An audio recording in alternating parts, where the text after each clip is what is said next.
마이데이터와 퍼스널 데이터는 동의어일까? GDPR의 퍼스널 데이터. EU의 GDPR은 퍼스널 데이터에 대한 법률이다. GDPR은 퍼스널 데이터라는 용어를 사용한다. GDPR에서 퍼스널 데이터는 살아있는 개인을 식별하는 또는 식별할 수 있는 모든 정보이다 라고 정의한다. 예를 들면 이름, 주소, 이메일 주소, 신용카드 번호, IP 주소, 쿠키 아이디, 위치 데이터 등이다. 주목할 부분은 살아있는 개인에 대한 데이터라는 점이다. 이는 기업이나 공공기관 등 조직은 대상이 아니다. 또한 개인이라 하더라도 죽은 사람의 데이터는 퍼스널 데이터가 아니다. 즉, 데이터 보호의 대상이 되지 않는다. 퍼스널 데이터에서 식별할 수 있는 속성을 제거하거나 암호화하거나 또는 가명화했다 하더라도 특정인을 식별할 수 있다면 이는 GDPR의 규제를 받는다. 즉, 가명화한 데이터는 퍼스널 데이터에 포함된다. 데이터 주체를 더 이상 식별할 수 없도록 조작한 데이터는 익명 데이터라고 한다. 익명 데이터는 퍼스널 데이터에 포함되지 않는다. 가명 데이터는 공익을 위한 기록 보존의 목적, 과학이나 역사적 연구의 목적 또는 통계 목적인 경우 추가적인 개인정보 처리가 가능하다.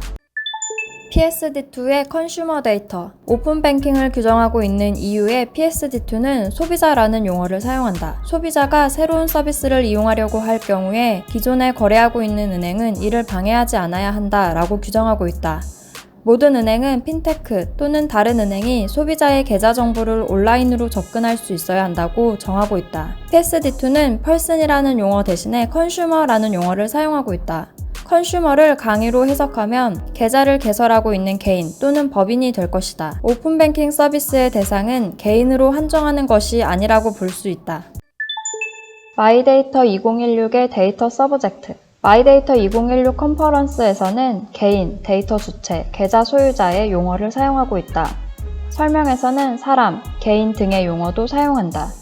동의 흐름과 데이터 흐름을 설명하는 문맥으로 보면 마이데이터의 마이는 개인을 뜻하는 것으로 볼 수 있다. 개인정보보호법의 개인정보. 2020년 2월에 개정된 개인정보보호법은 개인정보라는 용어를 사용한다. 동법 2조에서 개인정보란 살아있는 개인에 관한 정보를 규정하고 있다.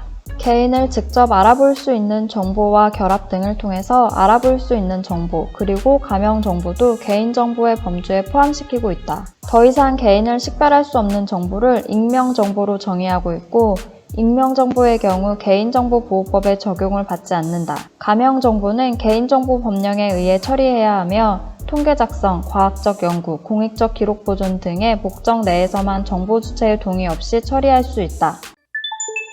신용정보법의 본인 신용정보관리업. 신용정보법에서는 마이데이터 사업을 본인 신용정보관리업이라고 표현하고 있다. 본인 신용정보관리업은 개인인 신용정보 주체의 신용관리를 지원하기 위하여 본인의 신용정보를 일정한 방식으로 통합하여 그 본인에게 제공하는 행위를 영업으로 하는 업이라고 정하고 있다. 신용정보법의 마이는 개인이면서 신용정보 주체를 뜻한다. 데이터는 신용정보 주체로부터 수집한 정보, 신용정보 주체가 제공한 정보, 생성된 정보 등을 포함한다. 신용정보는 개인정보법에서 정한 개인정보보다 범위가 넓다. 신용정보법에서는 개인의 동의 없이 가명 정보를 처리할 수 있는 경우에 상업적 목적의 통계 작성과 산업적 연구를 포함한다.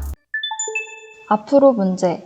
EU의 GDPR과 PSD2, 그리고 우리나라의 개인정보보호법과 신용정보법은 큰 맥락에서는 차이가 없는 것으로 보인다. 하지만 가명정보의 활용 방법과 범위에 대해서는 논란이 있다. 데이터 3법이 통과된 것은 데이터 경제로 나아갈 수 있는 계기가 되었다는 점에서 큰 의미가 있는 것은 분명하다. 마이데이터가 개인을 위한 서비스로 활발하게 진화하고 또한 데이터의 원활한 유통과 활용을 통해 새로운 경제 성장 동력을 창출하기 위해서는 세부적인 논의가 활발하게 이루어져야 할 것이다.